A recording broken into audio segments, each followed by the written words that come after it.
Everyone ready to go? All right, today is Tuesday, February 3rd, 2026. I'll go ahead and call this meeting of the Planning and Zoning Commission to order. May I get a roll call, please, Director Chair Filipino? Yes. Sorry, Chair Williams. Here. Vice Chair Berteau, Present. Commissioner Aragon, Here. Commissioner Anderson, Commissioner Gidgerelli, Present. Commissioner Ehlers, Present. Commissioner Tibbetts. All right, if you'll all join me in standing for the pledge of allegiance. I pledge allegiance to the flag of the United States of America and to the republic for which it stands, one nation under God, indivisible, with liberty and justice for all.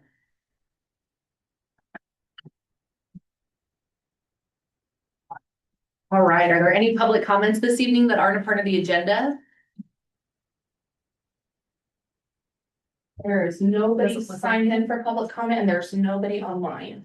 All right, we'll move right along then to the consent agenda, the minutes of the January 13th, 2026 Planning and Zoning Commission meeting. Did everyone have a chance to review those? Does anyone have any questions?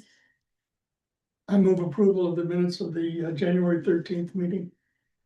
Motion from Commissioner Berteau, Second. second from Commissioner Gidgerelli. All those in favor? Aye. Aye. All right, move on. Any conflicts of interest this evening on any of the applications? Indeed. I work for SGM. I understand they're still helping you all out along with the engineering and the process. Yep. So I'm gonna go ahead and just excuse myself because we still have quorum. So no sense in pushing if it's not needed. Okay, that's Next, good. Thank you. Anyone else? All right, Commissioner Ehlers has excused himself.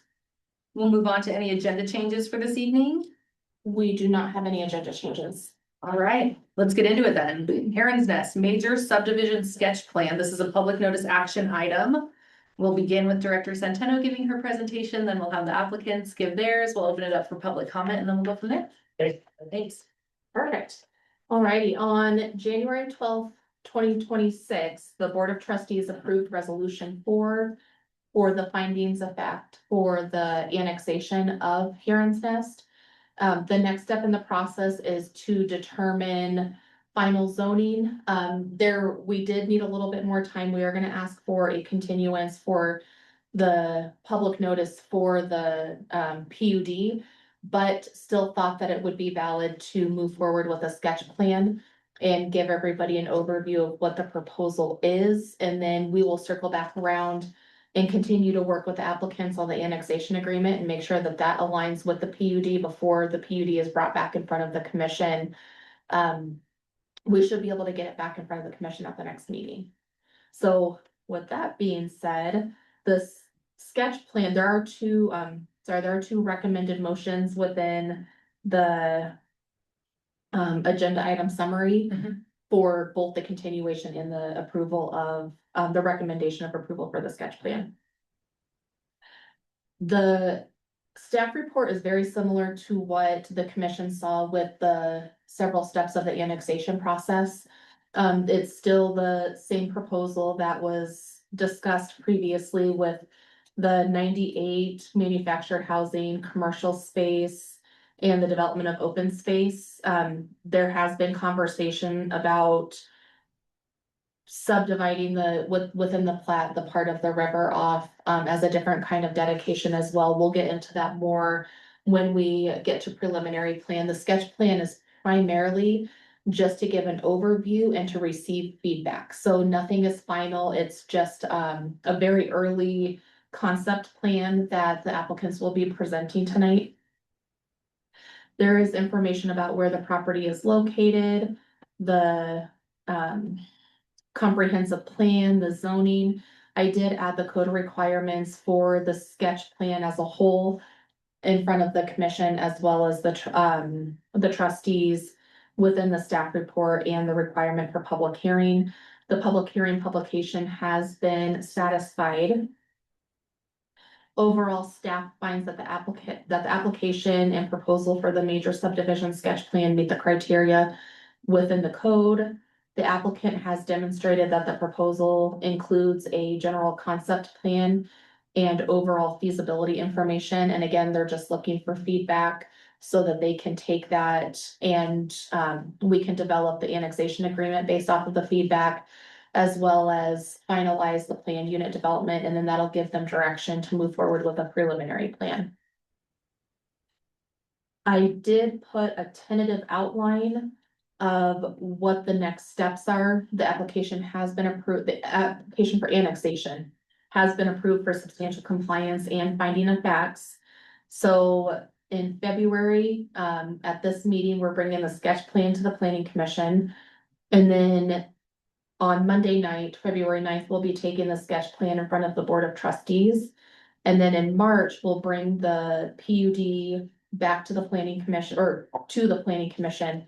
After the continuation for an understanding of what that's gonna look like. The development agreement does not come to the planning commission, but the development agreement will align with the plan unit development that comes in front of you, at the next meeting. And then we're hoping to stay on track with the first reading of the ordinance for the PUD in March at the Board of Trustees, as well as the first reading of the annexation, the final annexation. And then in April, for the second reading of the annexation, the second reading of the PUD, and then a resolution to adopt the development agreement. So that's kind of the timeline. It's a rough timeline. The applicants have been great to work with, so we've been able to streamline and kind of go through things. The town is meeting on the development agreement this week, as well as the applicant, and then we'll get together next week and make sure that we're on the same page and hash out things that we're not on the same page with and come to an agreement. Overall, staff recommends the approval for Resolution 7 Series 2026, which is the major subdivision sketch plan. The planning commission is a recommending body to the board of trustees. There are some very generic conditions of approval, just that application, that what's written and presented is binding, that the applicant provides any requested documents and pays related fees, that referral agency comments are addressed, and then I see that there was some sort of weird numbering mishap with number 4 that is showing as number 1, that this approval would not be for construction. There is a recommended motion, and I was gonna keep it fairly short on my end to allow, the applicant did come with the PowerPoint, so I wanna make sure that this is their presentation, really, the sketch plan is. I wanna make sure that I give them plenty of time to give their presentation. The resolution is also attached in the packet, as well as their packet material. And with that being said, I'm happy to answer any questions. And then I will pull up the presentation and move it along as they see fit, and they can fill in the blanks. Great, thank you so much for all the work that you've done thus far. Does anyone have any questions for Director Centeno? Yes, I think it was discussed at the Board of Trustees meeting. What is the length of stay regulation?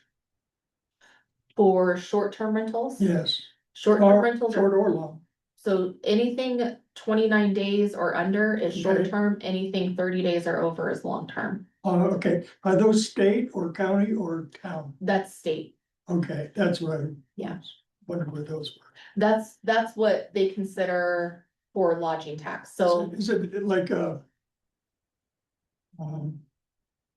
is it a state code or is it a case law? I would have to look into that. Okay, I know that that's what we follow for lodging tax. it was just a term that it was kind of new to me. Yeah, Okay, yeah, cause we passed the town of Silt passed the lodging tax that we can collect lodging tax for short-term rentals, but Yes. not long-term rentals. okay, And that's the cutoff for us to be able to collect that tax. So that's what we defined as short-term and long-term, but that is a state definition as all well. right, very good. Any other questions for Director Centeno before we turn it over to our applicants? All right, well, welcome, gentlemen. Thank you so much for being here tonight. Thank you for having us. Absolutely. Madam Chair, members of the commission, I'm Davis Farrer. I'm the planner for the project. I'm here with Simone Casas, who is the applicant. And if we, yeah, can you make that, can you fill the whole screen with that or not? I can. Two different computers running it. Right, And I think. okay, so this is the, as you know, it's a sketch plan application. It's part of an overall package that includes annexation, PUD zoning, and the sketch plan. And if we can go to the next slide, please. So our development team is me, Simone, David McConaughey is our attorney. Nicole Garamoni, is our water attorney with Garfield and Heck also, and then Dave Kotz, who you probably know. I think he's worked for Silt for a long time. He's our engineer on the project. So next slide, please. Okay, I can work off this. So the parcel size is 27.5 acres. We're proposing 98 manufactured housing units, sorry. On spaces that are some are the larger spaces, which are 45 by 91, are a little over 4,000 square feet. And the single wide spaces are 40 by 91. They should be big enough for two off-street parking spaces, a little yard, shed space. The unit, we're gonna have a tree at each lot. There'll be sidewalk, curb and gutter, and the roads will meet town standards for construction, i.e. asphalt surface, curb, gutter, sidewalk. Within the manufactured housing park, the streets will be slightly narrower than the town standard. And so we are proposing we would retain those as private streets.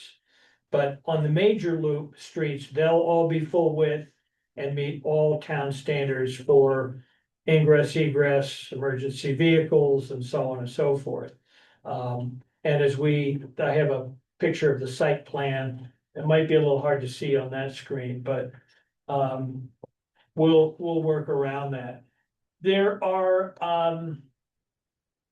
11 lots. The sketch plan includes 11 lots, and if you looked carefully at our sketch plan in your materials, you'll see there was a little numbering snafu. So there are 10 lots total. And then in our conversations with the town attorney and town staff, there was a request that we take the property that adjoins the river and make that a lot. What we were proposing to do initially was to have a pedestrian access or river access easement for that whole section. But we've agreed that we would go ahead and call that lot 11, if you will. And then that would be a dedication to the town of Silt. It would also have, we won't have a boat ramp. But there will be, a way to get down to the river without falling off the riverbank. Because at high water, it's the river comes, right up to the bank, and it's, you don't want to go jump down in there because you'll wash away. But at lower water levels, which unfortunately I think we'll have this spring and summer, easy access down to the river. So 98 manufactured housing units, and we're not quite sure whether those would be constructed on site as stick built, or whether we would buy them off site or have them brought in from off site. That I know when Simone contacted manufactured housing folks about a year ago, I think they were telling him there was a lead time of 18 months to get a unit. So if that's the case, he thinks maybe he can get a crew and they could just build them on site, which would be even better. The RV park, which is existing on the property now, you've probably been down there. I don't know, but there's 76 existing RV spaces. Our application includes 8 new spaces, and several of those spaces would be relocated from where they are to the west end of the property to provide for a better configuration on the property. So that would give you a total of 182 units, including what's there and then the new ones. The RV park right now has its own water system and sewer system. And we would propose in phase one to connect those to the town's water and sewer plants. And I know the town is very much interested in that. They would be phase one of the project, the utilities, major water mains and sewer mains would be run on the main streets to connect to that. And then phase one would have its own connection as well. Each one of the spaces in the manufacturing housing park will have it'll meet town standards. It'll have a meter pit, curb stop, and then service connection to the unit. Those would be individually billed just the same way any residential unit in town would have billing service. The RV park would be served by a master meter that the owner or the association, whatever we decide we're gonna have, would then collect the money from the individual occupants and pay that bill. So there'd be the town wouldn't have to mess with that. We would provide the reading.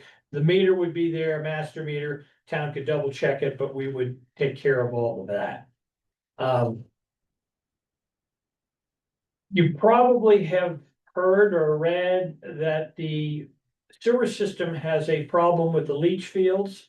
The plant itself is functioning fine. The leach fields are a little old and they're saturated. So we would like to, if this whole thing moves forward, we would like to fairly quickly make that connection to the town's wastewater treatment system. And that would be, it's not raw sewage, it would be treated effluent.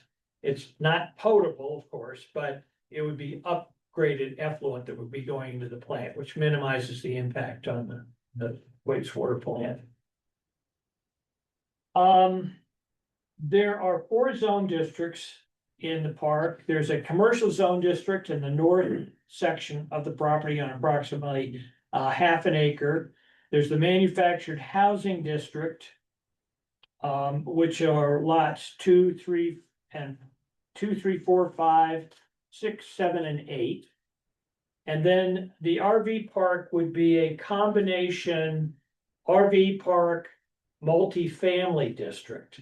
So the concept would be that at some point in the future, the RV park would transition to multifamily housing to be built on the river. On the river side of the project. We would propose to go through the site plan review process with the town for those units at the time that all takes place. We don't really have a specific time frame for that, but that's how the RV park would transition to the multifamily housing. Okay, so we have here, those are the 4 zone districts. So the red one up there, the triangle on the top is the commercial.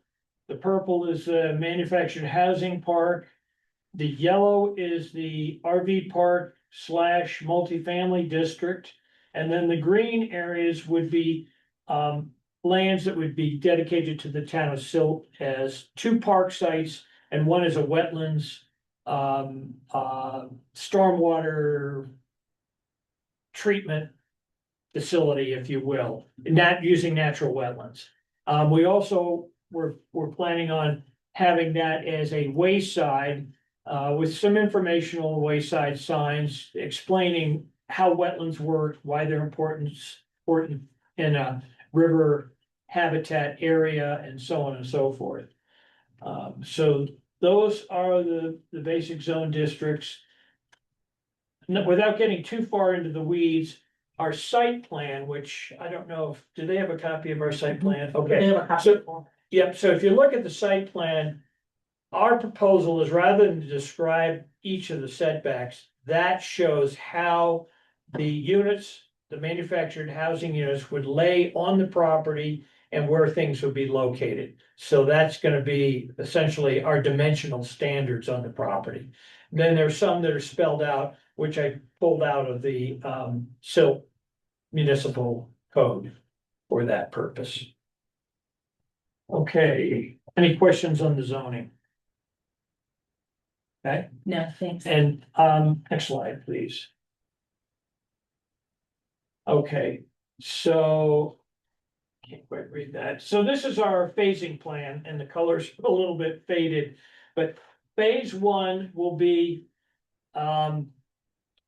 see, how can I, yeah, thank you. Yes. Cool. So phase one will be that portion of the project, including the dedication of Yellow Sally Park, which is a 3-acre park on the west side, the Wetlands Park, and Pheasant Tail Park down there near the pointer. And then phase two would be the other portion of the manufactured housing park. Phase three would then be the commercial property on the top, and then phase four, ultimately the multifamily housing. In phase one, we propose to extend River Frontage Road on the north into the property. Right as a publicly dedicated roadway. We would build it to town standards and we would dedicate that. Right now, it's on an easement.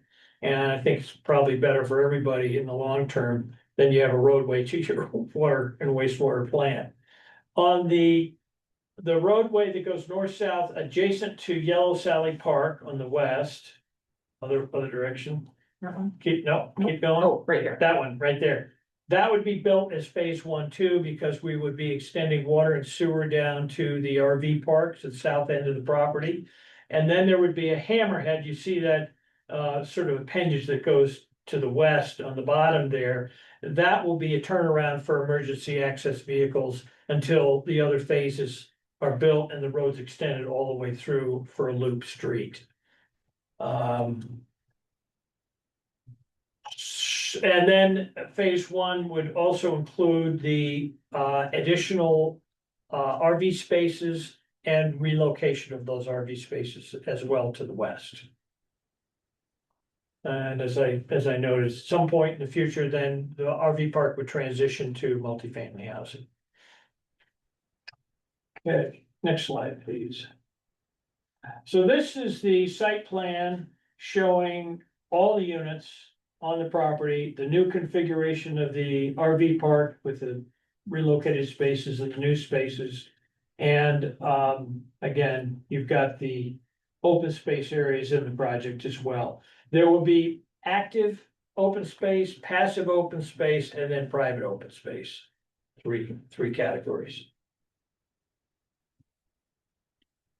And then up there in the left-hand corner of the screen, you can see the two lot layouts, the 45 by 91 and 40 by 91 spaces. There has been questions asked about whether we would subdivide those in the future. They're big enough so they could be subdivided. At this point, the applicant would be the owner of all the spaces. They would be leased. Okay, next slide, please.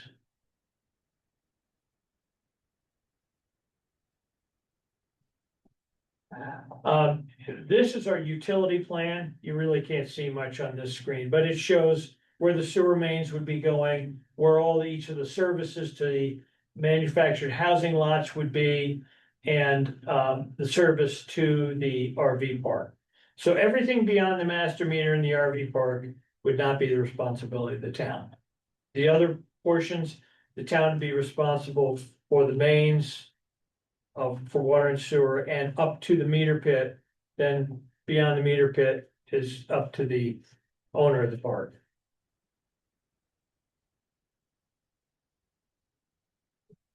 And that again shows the roadways and where the utilities would follow in those roadways. Ultimately, we will have a loop street through the park.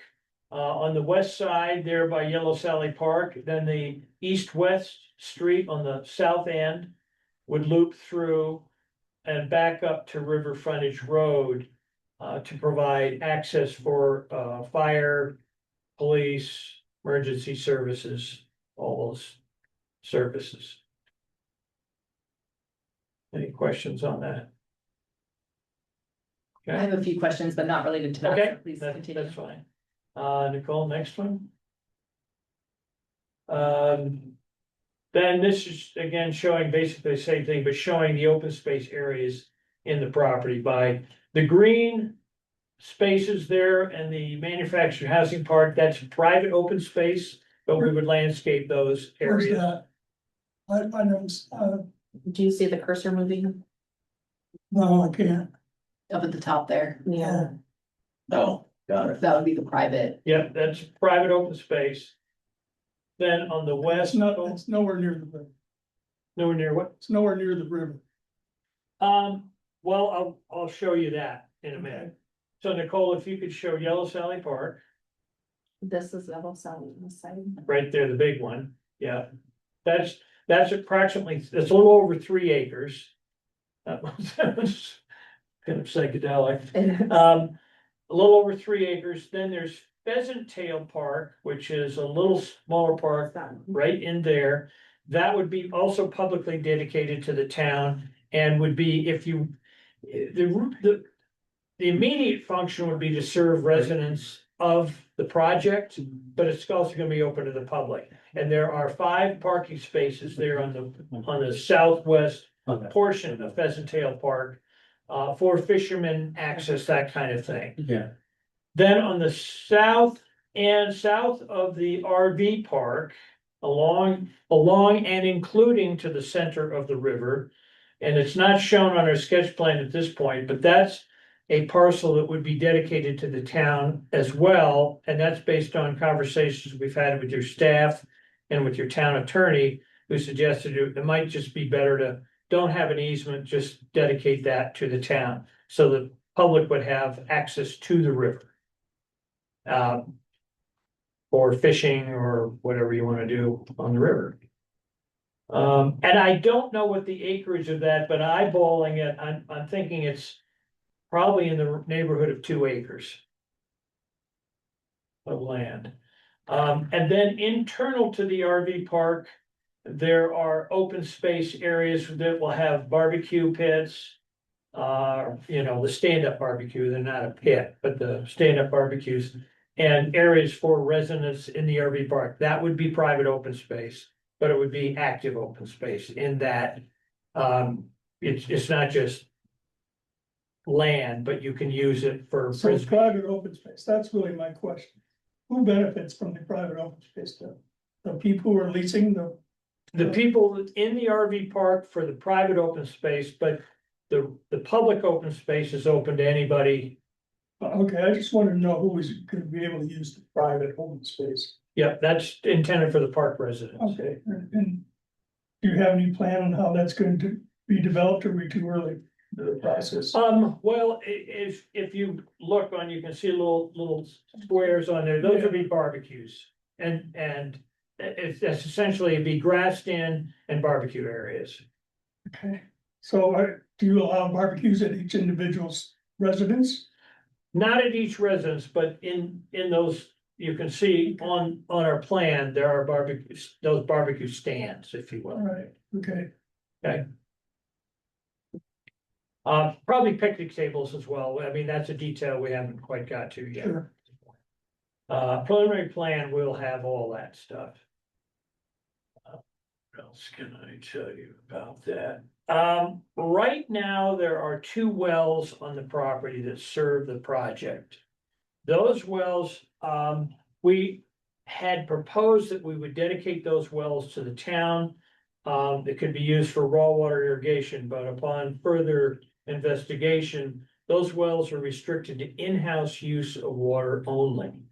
And we haven't gotten to the stage where we have talked about whether it would make sense to change the classification of those wells for irrigation purposes. One of the wells is on the adjoining property to the east. And, Simone has talked to me about perhaps that well would be given to those property owners because it's on their property. But that detail hasn't been finalized.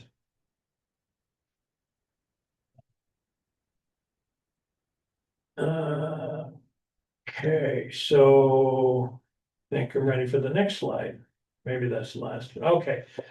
This is a conceptual landscaping plan, showing, street trees on the internal streets, perimeter trees, on the north and the south, and then around that eastern appendage of the park, for landscaping, and then on the edge of Yellow Sally Park.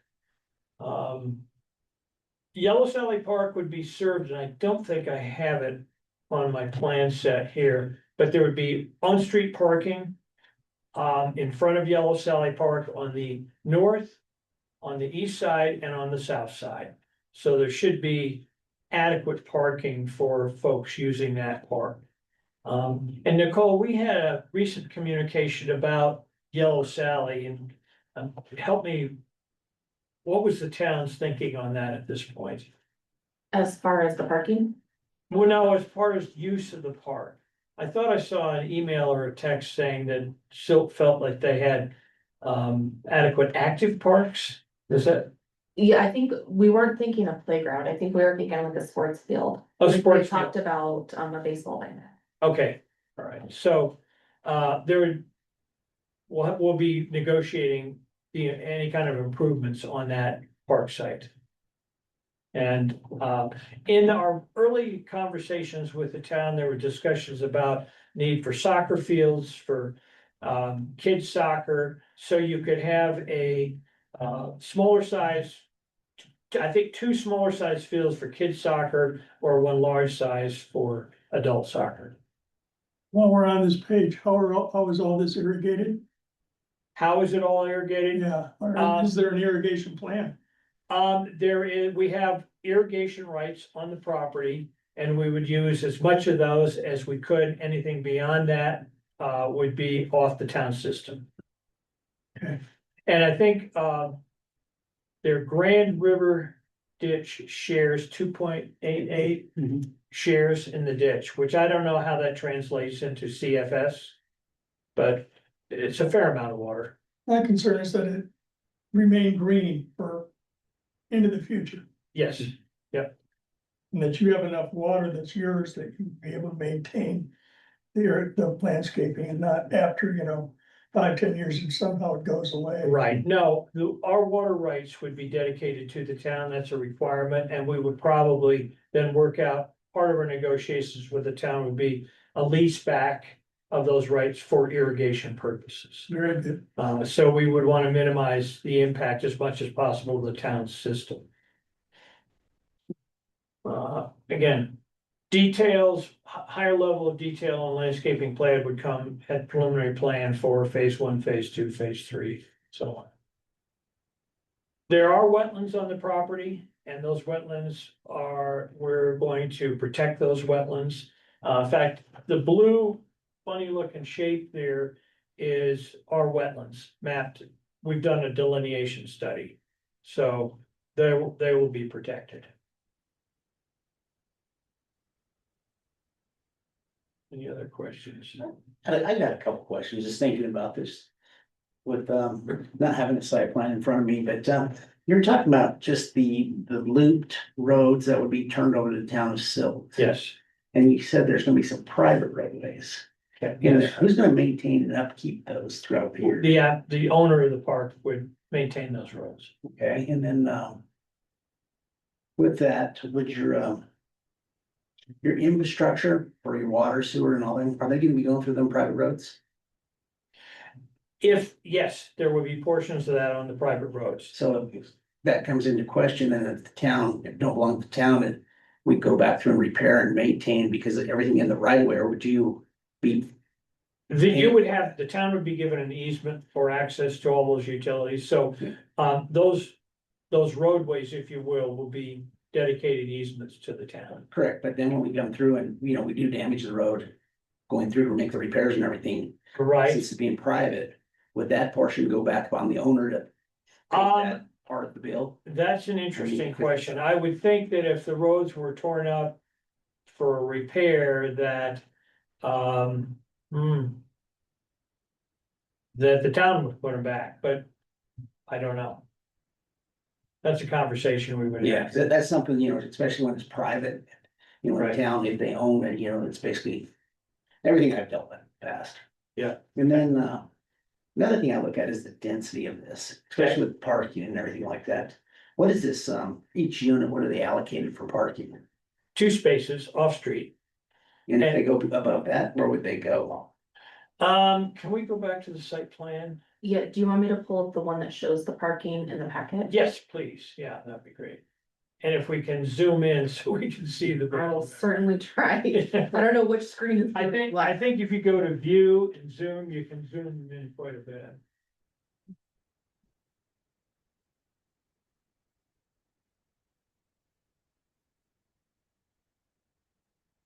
Do you happen to know what page? Um. I don't know that page. I think on the site plan that was in the PowerPoint. There are parking spaces. That's not what it is, because I can't find it. So,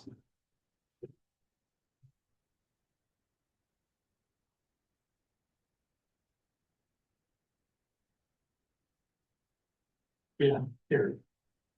I got a hard copy, so I can do it the old fashioned.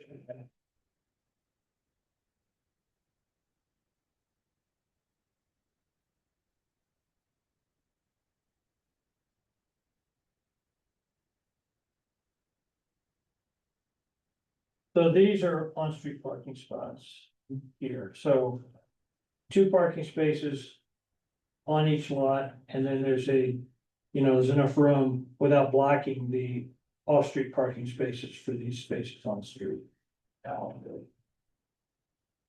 Sorry, Jen, I'm trying to pull it up. So And you what can about see. snow plowing? This is what they're talking about with the 2 parking spaces and then the on-street parking.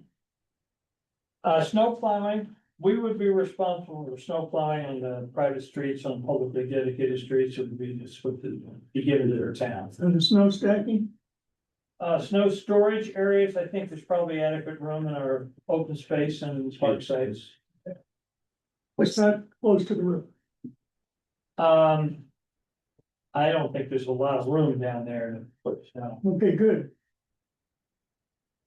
For runoff, unfortunately, no. right, Yeah, okay. what is the width of these private roadways? that's the ones you said are a little narrower. They're a little narrower. I think your street width, 11-foot lanes. And I think our lanes are 11 feet, but the right of way, instead of being 50 feet, it might be 47 feet. 45. Oh, 45, okay.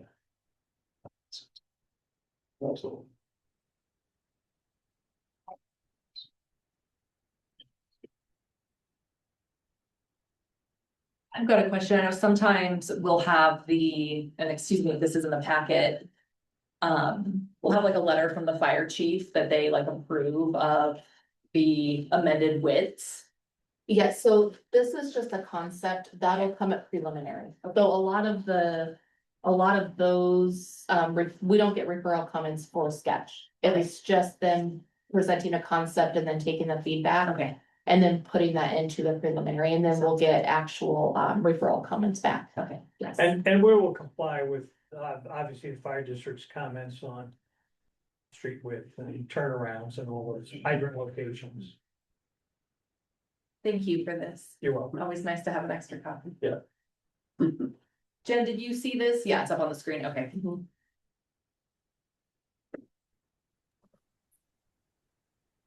Yeah, and if I may, not so much for the applicants, but I think I just have like kind of a question or point of discussion for town staff and perhaps the other commissioners if it feels appropriate at this time.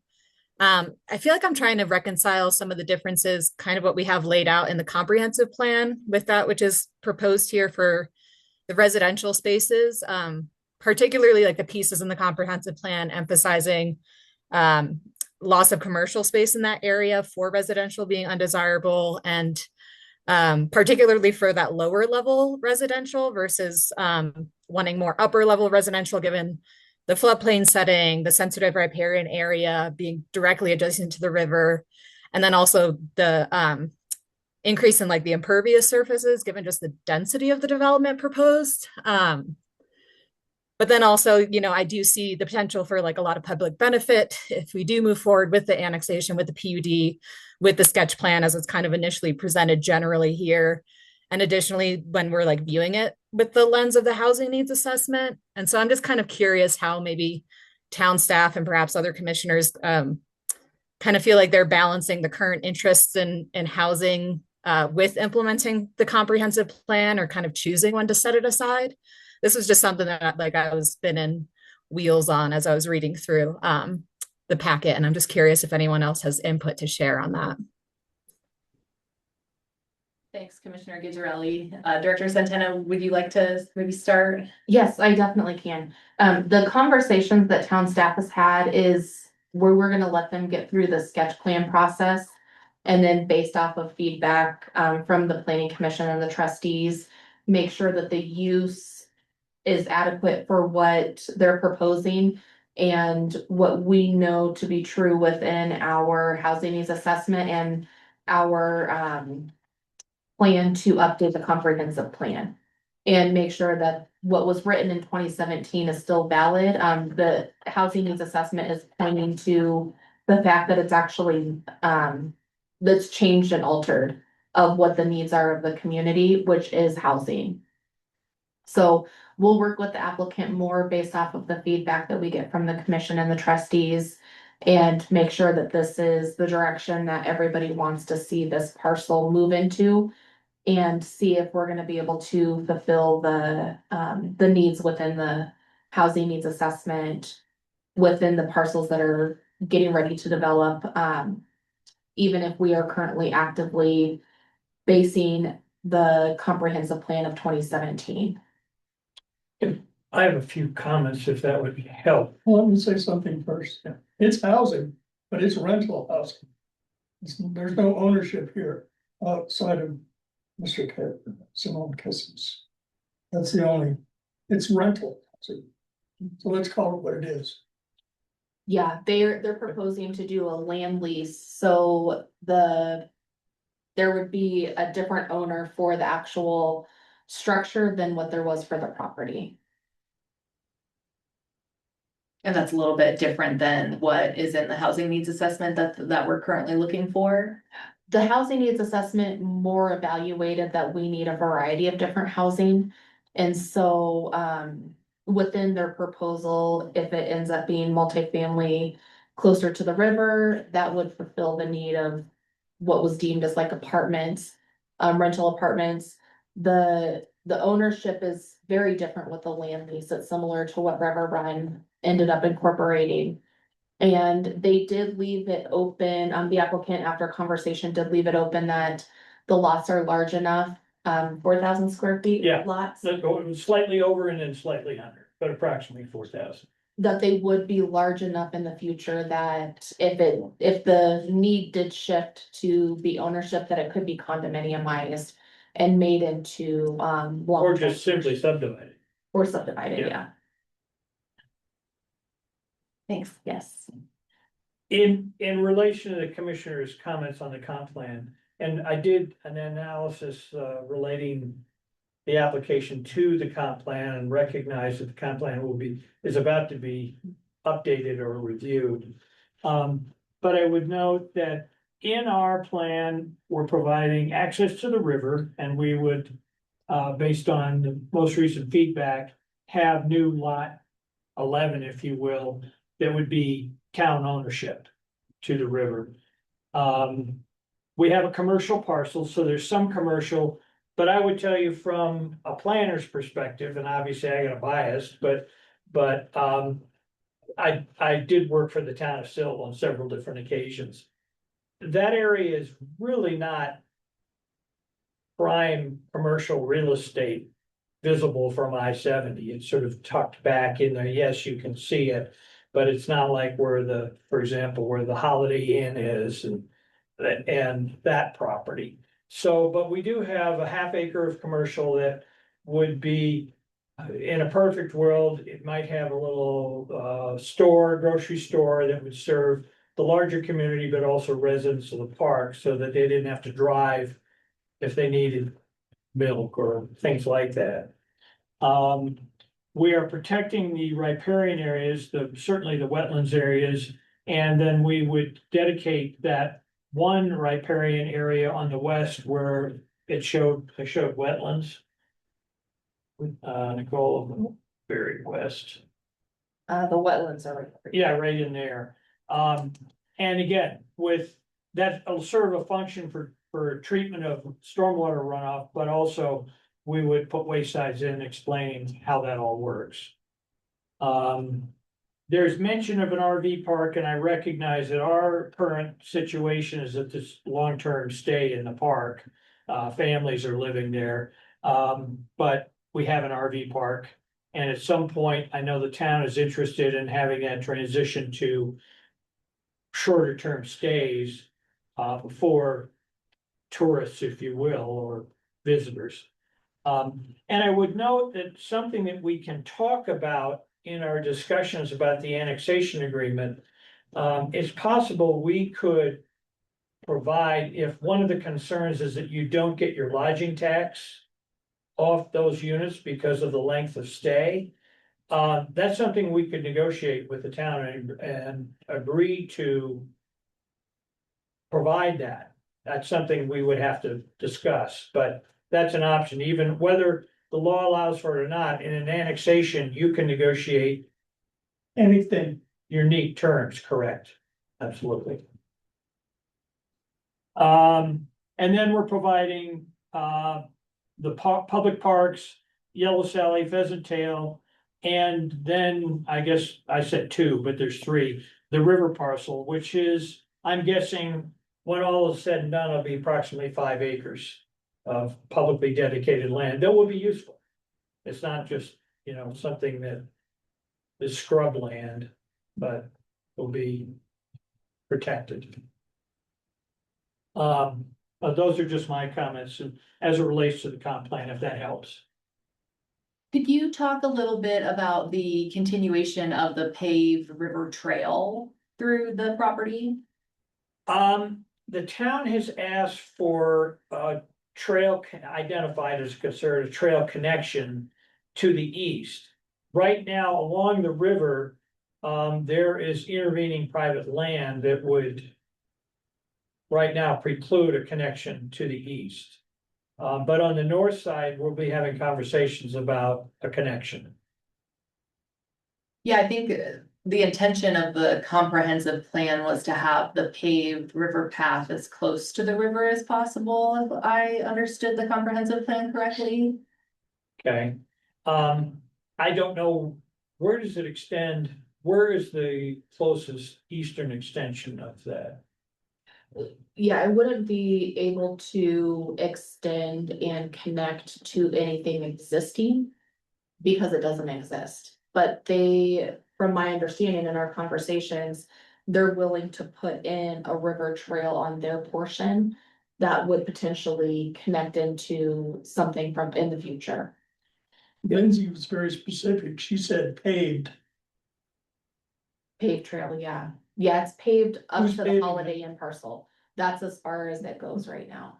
Yeah, I mean, our original proposal was an easement on top of the riverbank. Well, actually, from the top of the riverbank to the center of the river. Now, the plan would be, that would be town dedicated property. So we'll have to figure that one out. Yeah, I know we had an applicant for an adjacent parcel. I don't know if it's like right next to it. When they had come and done their presentation, they had indicated like the paved river trail that would be the connection. And so I don't know if that would be the immediate connection to the east, Nicole, or if there's still. No, because it's paved up to the Holiday Inn and Yeah. then Riverview came in front of the commission and that's the one that's gonna pave Okay, up to River Run. And then there's River Run and then there's still an adjacent county parcel. So there's still, right now, there's still 3 separate owners and parcels okay, to get to this location. sure. Yeah. Yeah, just kind of the intent of the future, I know, is to have that. Okay. That paved river path through there, and then to the west. Not sure about maybe this is more a conversation or a question to Director Centeno. I know that the most recent paved trail map has it potentially going under, like a bridge that's across the river on the underside of the I-70 bridge that then connects to the county road. That is an option. The trail concept that the trustees adopted in 25 actually shows the trail jumping to the island south of River Run and River View. It would jump to the island and then jump to the river preserve and then go down, because then it could stay adjacent. Okay, But this one kind of hits a dead end, and then we'd have to, it would be a larger to do to get it under I-70 and under that bridge Okay. along the river, because it also runs into the water treatment plant. okay. Yeah, I think about like a lot of previous conversations with our multifamily developers and just like how residents would be like moving along the property and like for folks to have like the ability to have like public access like to the west, that they could like get out of there and cross some sort of paved path, I think is something that Okay. the commission is, well, that I'm interested in.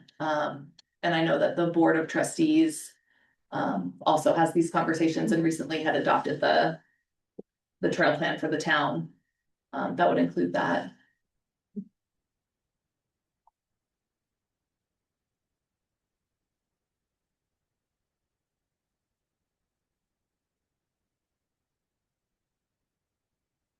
All right, what else? That's pretty much what I have at this point for the sketch plan.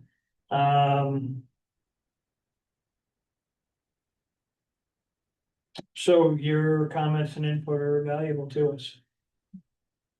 Thank you so much for your presentation. Really appreciate it. Yeah, big Thanks for plans your for this piece. Yeah, absolutely. You What know, other I have questions? just one more question if I might. Just because, we brought up the housing needs assessment, I know it identified kind of the need for that like missing middle. So I was happy to see like the multifamily included in the piece that is kind of like 14 years down the line, if that's my understanding. I'm just curious how you landed at that like kind of 14-year timeline, and if like the town has assurances that that RV park will transition on that timeline as described, or if there's possibility for extensions on that. If you could just provide some clarification, that'd be great. Okay. Those will be our conversations we have this week with the town staff, and that's already been identified to us by the trustees and the town staff. Our 14-year time frame was based on our original submittal date. I think it's been a couple of years since we've started our conversations with the town. So there's probably some movement on that, but it's based on the current financing of the RV park and the property. So the long-term stay revenue stream, that's an important piece to make this work. So the RV park will be helping to finance the manufactured housing portion of the project. And when so the manufactured housing portion of the project will then also be used to finance future multifamily housing. So there's some building blocks there, if you will. We also have families that live there year round. For better or for worse, that's what we have. And it is a form of affordable housing for folks. We recognize the concerns of the town, and we'll be having those conversations with your attorney and your staff, and ultimately you and the Board of Trustees on those timeframes.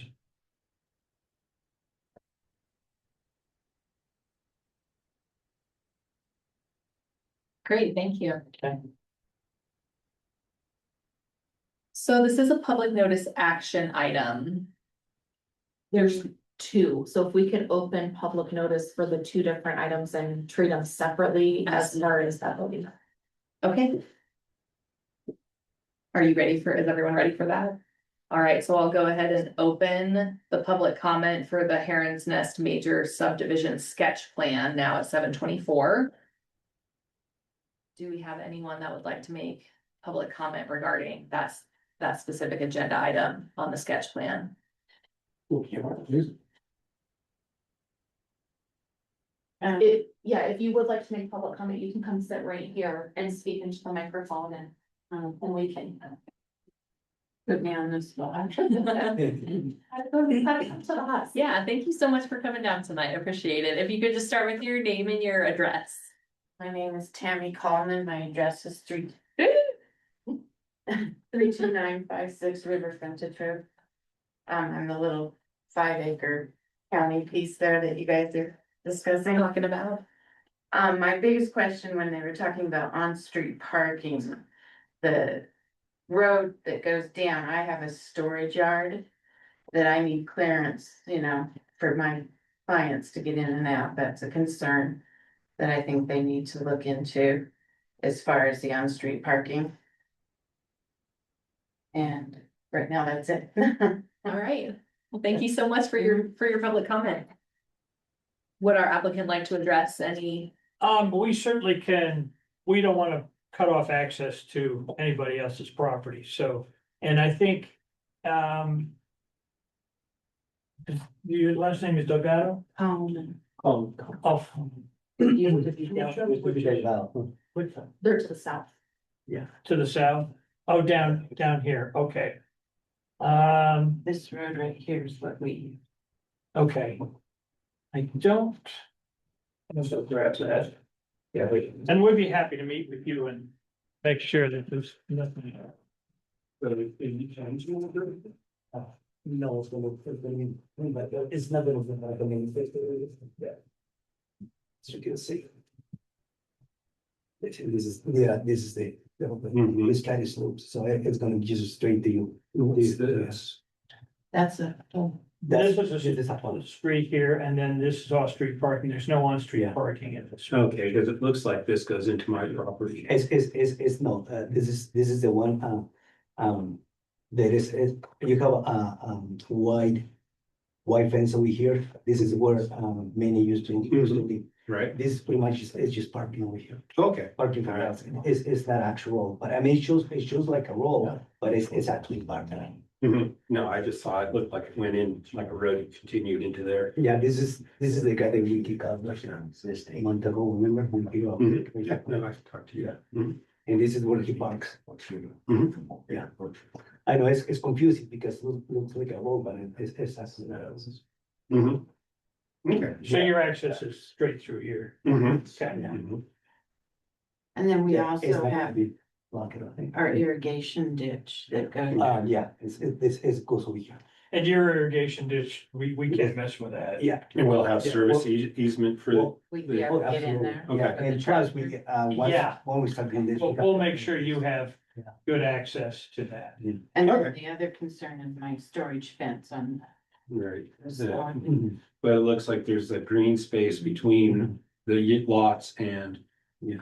So that Yeah, you were concerned about them like building Yeah. sheds or something on the fence. Right. But with it, that's as good as you're gonna get. and that, this site plan is that, where the sheds are shown, that's where the sheds will go. And there's a fence on the back of that or back of the lot. Mhm.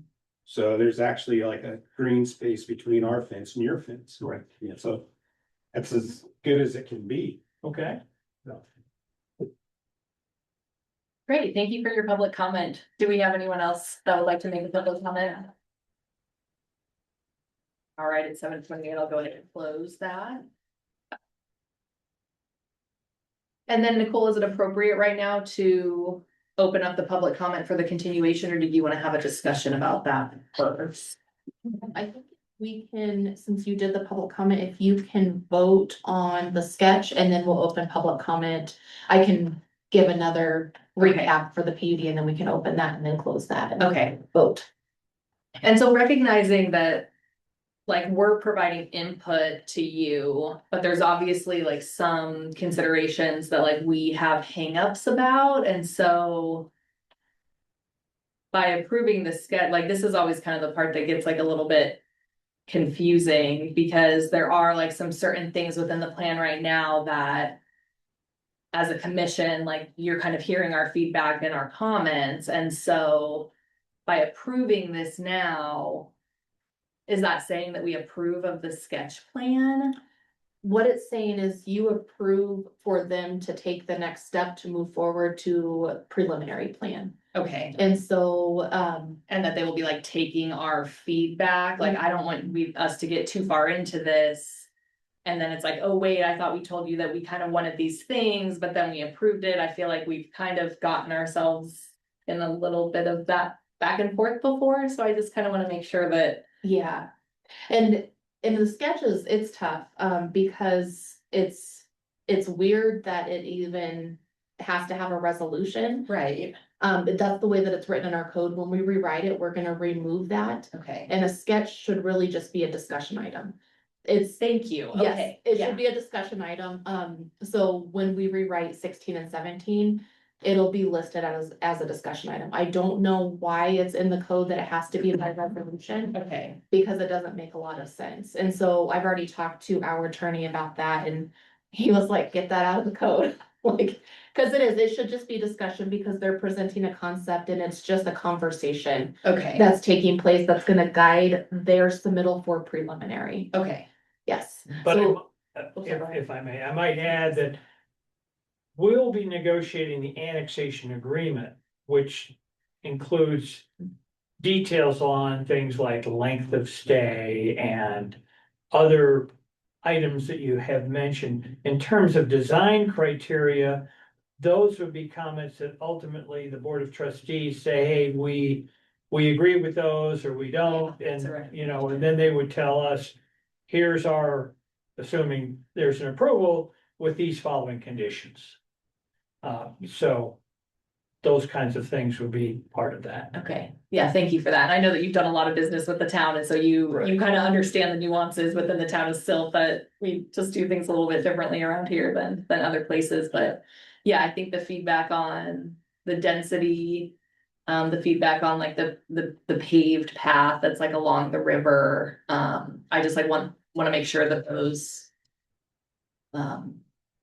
are addressed in future site plan reviews. Yeah. Okay, If I may, absolutely. you know, there's some details we haven't really gotten into. I mean, is the owner gonna manage the whole thing himself, or is there be a management company, is there gonna be an HOA? Manager's unit? You know, details maybe you're not prepared to answer tonight, but Okay. those are some things that, you know, we should be getting into in the near future. I mean, Good point. you know, I just don't wanna leave those go unsaid. That's why I brought up snow stacking. Might be too early for that, but I know that it's something we want to take care of that river. And we have not had feedback from your town engineer on those kinds of details. I mean, this Sure, site plan is probably more detailed than a lot of them that come in. But Derek has had this information, and at some point he'll be saying, okay, you know, here are my engineering comments, and in my experience, typically engineers say snow storage. Where's it gonna be? Designate spots for it. that kind of thing. okay. I'm also curious if you would have like a third party governing body make an official statement on like the status of the wetlands and like their analysis, or if like that's part of what the town will need to do to like obviously saying like, oh, the wetlands will be taken care of and preserved, but like how do we? So we've done a wetlands delineation, Okay, which defines exactly where the wetlands are. And those are governed by the Army Corps of Engineers, so. You know, they tell you what the rules are and you follow them, period. And so we'll be complying with the Army Corps requirements for all the wetlands protections and so on.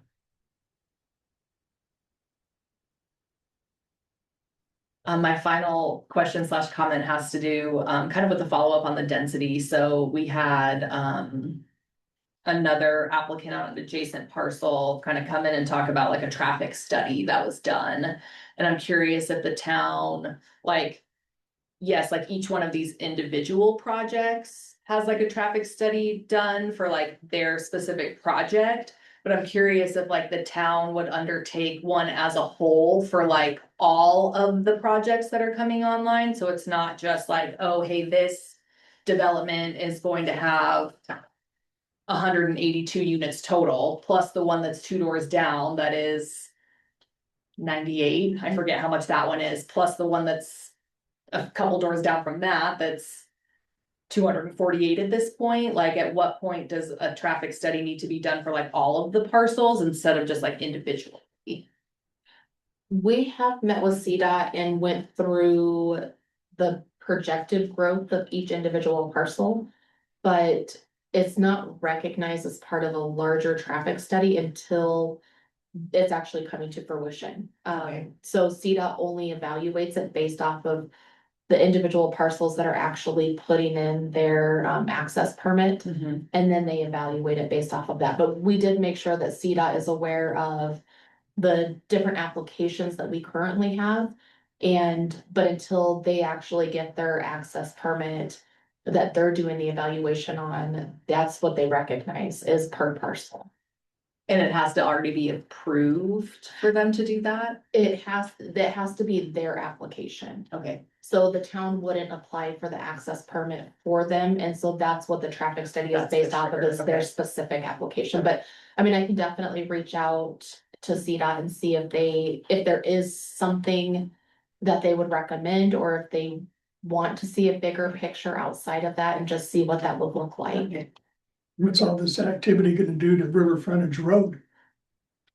Gonna make it busy. Yeah, I'm pretty sure that Derek will be looking at that and as well as communications with CDOT, and there'll be a referral agency as well. Sure. Yeah. Can we still say something? Yeah, sure. Make it quick though. When you said the river frontage road, one of my concerns is we have a problem now with people walking. Yeah. There's no streetlights, there's no sidewalk, For And some you reason, cannot- everybody wears and black. they all wear black. And you can't see them. I mean, we've had a lot of close calls. Thank you for And you that. add that much more, that's, Yeah, that is something to take into consideration is. I mean, that's not on their property. No. It's in front of, basically, it's in front of the KOA. It's not, but it's, yeah, it's the kind of the responsibility for everyone that's trying to develop in that general region right now. I mean, I thought when they did the water line, I thought when they did that water line, you know, they have the bike path or whatever in front of Golden Gate. I figured they'd go ahead and carry that on across to the sidewalk that Tire Tech had to put in. But they didn't, and I don't know why they didn't. But Thank you. And I appreciate you guys kind of bearing with us through this. I know that this is simply a sketch plan for your project, but as you can tell, this is kind of part of like a larger, kind of development that's going on there on, the north banks of the river. And so us being able to kind of contextualize it a little bit is Sure. kind of important for us. So Yeah, thank I mean, this is helpful for us to figure out at least our portion of the solution anyway. yeah, thanks for that. That's fine, that's good. Alrighty. We need to make a motion. Yes. huh? Chair Williams, I move to recommend approval of Resolution 7, Series 2026 for the sketch plan of Heron's Nest, also known as Section 9, Township 6, Range 92, Lot 3, Severs amended exemption with the conditions noted and verbally added during this meeting. All right, we have a motion from Commissioner Berto.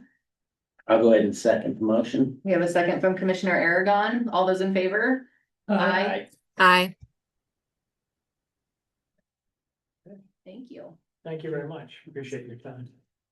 All right, so now we'll move on to the second portion of this, the Heron's Nest Planned Unit Development Continuation. This is a public notice action item. Director Centeno, do you want to say a few words and we'll go through this one? I will, yes. The planned unit development, we had public notice for it. We were gonna bring it into the, in front of the planning commission. And we ended up asking the applicant to go on ahead and delay that because at this point, it's half baked and we need to talk about the development agreement and make sure that the two align, because we're in the middle, staff is in the middle of cleaning up some PUD and development agreement discrepancies on other parcels. And we want to get this one right. So we want a little bit of extra time to make sure that the agreements align and we do it right the first time. So we are asking for a continuation to the next planning meeting, which will be March 3rd. Yes. To March 3rd, Thank you for that. yes. Any questions before I open it up to public comment? All right, it's 7:40. We'll open up the floor to any public comments about the continuation. All right, hearing none, I'll close the public comment at 7:41. And entertain a motion to continue the Heron's Nest Plan Unit Development until March 3rd. I'll move to recommend a continuation to March 3rd, 2026 for ordinance 1, series 2026 of the Plan Unit Development Zoning for Heron's Nest, also known as Section 9, Township 6, Range 92, Lot 3, Seavers amended exemption with conditions noted or verbally added during this meeting. All right, we have a motion from Commissioner Gizarelli, Second. second from Commissioner Berto. All those in favor? Aye. All right, thanks, Okay. gentlemen. We'll see you next month. See you on 3rd. See you on the 3rd. Thanks. Appreciate it. All right, thanks, everyone. Now we'll move on to the planner's report. Discussion item from Director Centeno.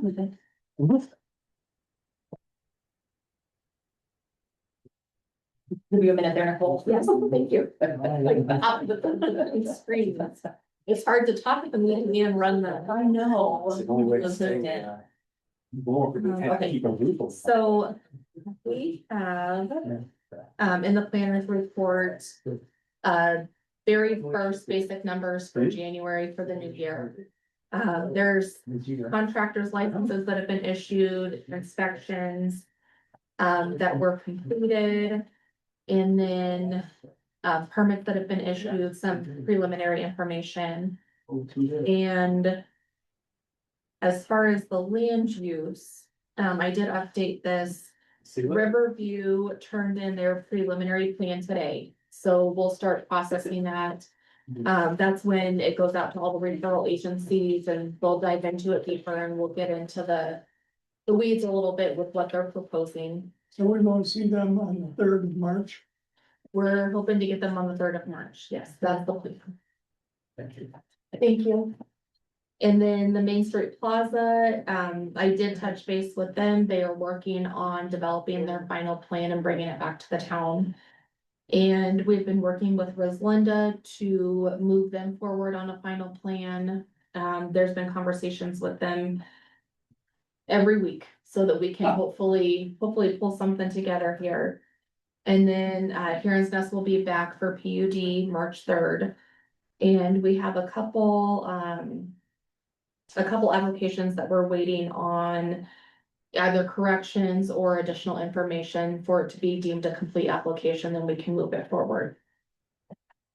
We have received 2 food truck applications, and per the new ordinance, we have space for 1 more, so whoever ends up with a complete application first, will get them in front of the planning commission and then the board.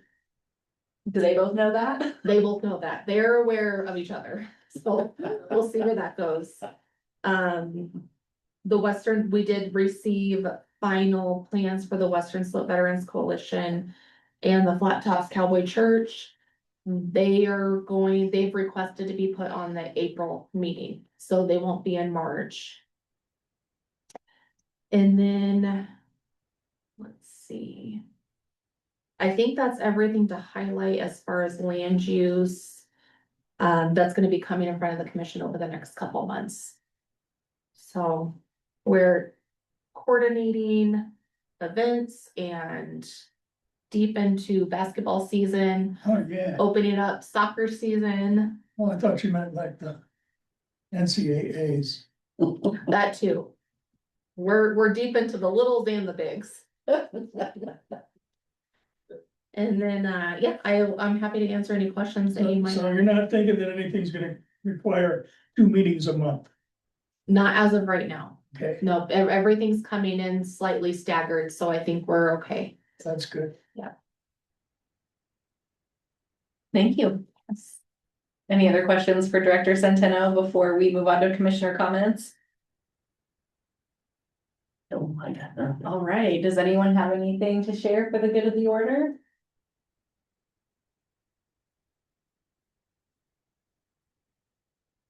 All right, Move we adjourn. Second. all right. Motion from Commissioner Berto, second from Commissioner Aragon. All those in favor? Aye. Aye. Thanks, Jen. We'll see you next month.